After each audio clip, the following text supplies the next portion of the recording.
All right, guys, we are starting chapter 8. We're going to be talking about functions and graphing these functions. Um, we will be talking about what you're going to learn today in 8-1 is to determine whether a relation is a function or not. You're also going to be we're going to be talking about how we use functions to describe relationships. So that's just a general idea. You don't need to take notes on that. Just remember that this is 8-1 about functions. All right. Functions describe relationships between numbers. Here you see we have a chart showing actual temperature and wind chill temperatures. And we can graph these numbers and it can tell us um, what the relationship looks like. So I would look at these numbers and I think, okay, this is my x value and this is my y value. Don't worry about this. I'm just sort of giving you the general idea of what a function is. When the temperature is -10, the wind chill is -34. When the temperature is 0, the wind chill is -22. When the temperature is 10, the wind chill is -9. And when the temperature is a warm 20 degrees, the wind chill is only 3. And we could graph that and get a visual idea what this relationship is. So I'm assuming each of my lines on my coordinate plane are 10 spaces, okay? So here I am at -10 and down to 10, 20, 34. So there's my first point. And here I am at 0 and I'm going to -22, 10, 22. And then I go, when I'm at 10 degrees, I'm at -9 right here. And then when I'm at 20 degrees, 10, 20 degrees, I'm at 3 degrees right up here. So you can see that we're graphing something that has a relationship. Whenever the temperature goes up, the wind chill temperature also goes up. That's a relation. That's a function. It's showing the relationship between two numbers. So you do want to write that definition. A function describes the relationship between two numbers. So let's write that definition down. All right, let's do a little review here. Remember, a relation is a set of ordered pairs. A relation is a set of ordered pairs. Here's a relation. It's a set of ordered pairs. Domain, you might remember, are all the x coordinates of the ordered pairs. So next, this is an x coordinate, remember, and this is the y coordinate.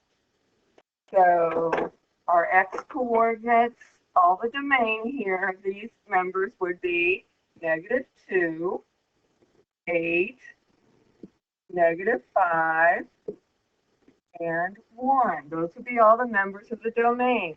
The range members will be all the y coordinates. So we would have 7, 0, -10, and 4. And those are all the range members. So domain and range. X and Y. Domain is the x coordinates, range is the y coordinates. All right, a function is a special relation. You may want to write this down and then we'll talk about it. A function is a special relation where each member of the domain goes with just one member of the range. Write that down and then we're going to look at some examples of that.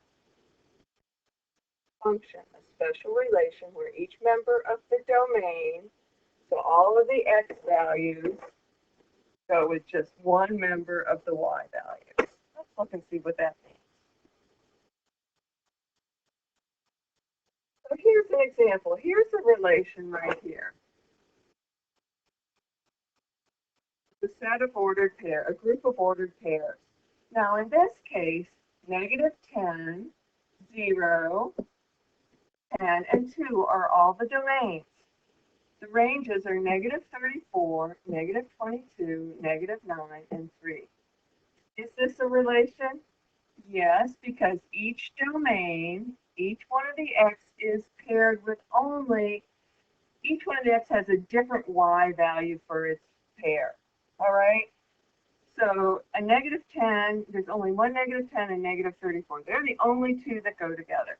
If there was another negative 10 on here and it was paired with a different number, then it wouldn't be a function. So we're going to look at one of those. So only one value for x to go with one value for y. Now here's another example down here. Here we have another set of ordered pairs, another relation, okay? And we have negative 10 right here, and then we have another negative 10, and then we have a 10 and a 20. Well, this negative 10 goes with negative 34, and this negative 10 goes with negative 22. And then we have a 10 that goes with negative 9, and 20 goes with 3. Is this a function? Is this relation a function? No, it's not, because negative 10 in the domain is paired with two range values. It has two y values with it, so therefore it's not a function.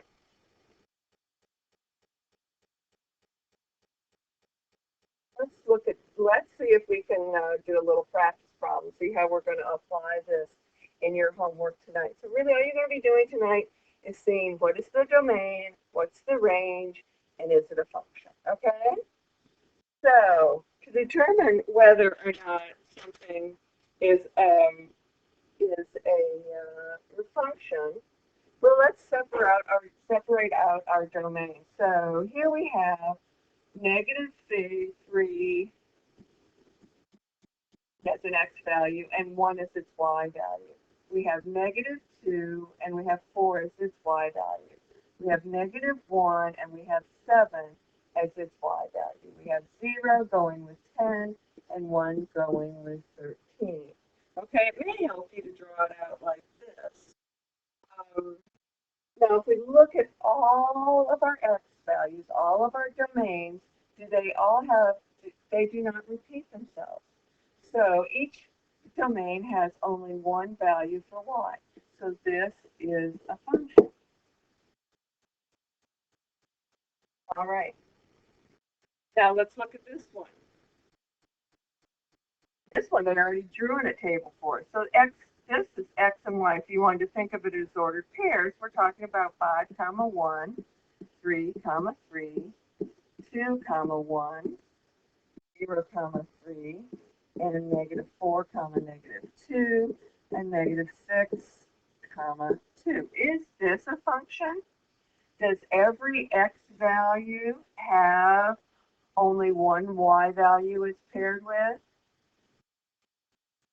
Yes. Now there are two y values. You'll notice there are two 3's. But the x value, here it goes with 0, here it goes with 3. The y could repeat, the x cannot. So let's think about that again. Let me say that again. 5 is paired with 1, 3 is paired with 3. 0 is also paired with 3. However, it's a different x value. So yes, this is also a function. If we had another one in here that said 5 paired with a 2, that cannot be a function, because the 5 would have had a pairing with two different numbers. Every x value can only have one y value with it. The y value can go with more than one number. The x value can only go with 1. Okay, here's a practice. Here's 3 practice problems for you. Determine whether each relation is a function and explain.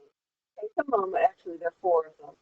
Take a moment to look at these, look at the x, look at what the domain is, look at what the range is, and see if you can determine whether or not this is a function. When you're finished with these 4 practice problems, restart your tape and continue on with the lesson. There's another way to determine whether a relation is a function, and that's called the vertical line test. So with the vertical line test, you can use a pencil or a straight edge or whatever you might have, and you take your line and you draw and you move your pencil across the page that way. and you keep your pencil vertical, and you come across here, and whenever you stop and look and see, make sure there is only one dot on your vertical line that you're creating with your pencil. Here, there's only one dot. Here, there's only one dot. Here, there's only one dot. And here, there's only one dot. So as my pencil passes along and creates these vertical lines, I make sure there's only one point that intersects that vertical line. If that's the case, then yes, it passes the vertical line test. Right here, the vertical line test, and it is a function. Here's one we can look at, and we can look at this graph, and we try and determine whether or not it is a function. Here's my pencil, and my pencil actually started over here, right guys? You love my pencil. Isn't that a nice one? It's got a fancy little one of those pointed erasers on it. Okay. And I take my pencil and I move it across. And as I go across, I look to see, make my vertical line. That wasn't very vertical. Do I have more than one point intersecting? I do have more than one point intersecting. Here's the pencil here. You can see it's intersecting here, here, and here. Is that a function? No, it is not a function because there's more than one point on my vertical line test. Okay? And if you would notice, you would think, oh, well, the value for that point right here is 2 comma 0. The value for this point right here is 2 comma 4. And the value for this point right here is 2 comma negative 3. Well, here I have 3 different points that have the domain of 2. You know, the value is 2, and it's paired with 3 different y values. So it is not a function, but the vertical line test is just a shortcut to determining that. I want you to be able to know how to do that, and you will have an example of that on your quiz or test, whichever comes next. Okay, here are 2 practice problems. Use the vertical line test only. Vertical line test. Take a pencil and determine whether or not, problem number 8 is a function. Is it a function? A function. And then check and see if number 9 is a function. All right? Stop the tape, do your test, write down your answers, and then start the tape back up. A function we talked about earlier can be described as a relationship. How long you ride your bike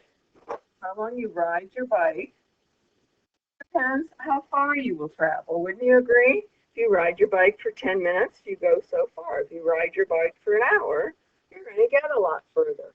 So if we look at our graph here, we notice that, oh, what are we doing? I guess this is minutes. If you ride your bike for 4 minutes, you travel 1 mile. If you ride your bike for 16 minutes, you travel 4 miles. If you ride your bike for 28 minutes, you're going to travel 7 miles. So you can see there's a specific relationship between how long you ride your bike, the time compared to how far you travel. That is a function. It's a special relationship. What you do here creates an outcome there. Okay? That is what a function is.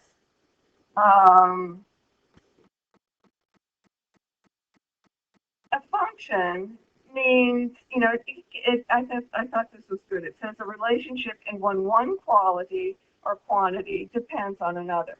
So for instance, how about your height is a function of your age. So if you're a baby, you're this tall. If you're graduating from high school, you're this tall, and so on. And sometimes people shrink when they get older. So your height is a function of your age. How long you ride your bike is a function of how far you travel is a function of how long you've ridden your bike. Getting the idea of what a function is? All right, here we have a set of data. And you can use this information like when you're doing your science fair project next year, when you're collecting data for different things, you might want to determine whether or not there's a relationship. Sometimes there's no relationship, but we want to see if there is a relationship. Here we have scuba diving. The table shows the water pressure as the diver descends. That means as he goes or she goes down. So first thing we want to know is question A says, do these data represent a function? In other words, x and y values, right? For every x value, is there only one y value? Yes. So this relation is a function because each step there is only one measure of the pressure, right? There's only one y value. Can you describe, by looking at this chart, without even graphing it, can you describe how the water pressure is related to the depth?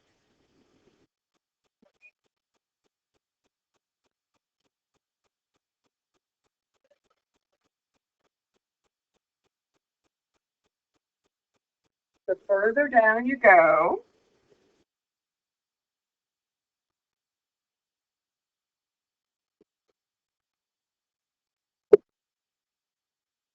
the higher the water pressure. Okay, that's the relation. That's the function. The water pressure is a function of how far you go down. Okay, here's a practice problem for you. You'll do this practice problem. Get all your practice problems together. We'll go over them in class tomorrow. This is the end of this lesson on an introduction to functions. I hope you guys sort of get the idea of what a function is. We'll watch a movie in class as well tomorrow. Some of you in Miss Creighton's class already saw that little video. So maybe that video is beginning to make more sense to you guys. All right, good luck with this. Thank you.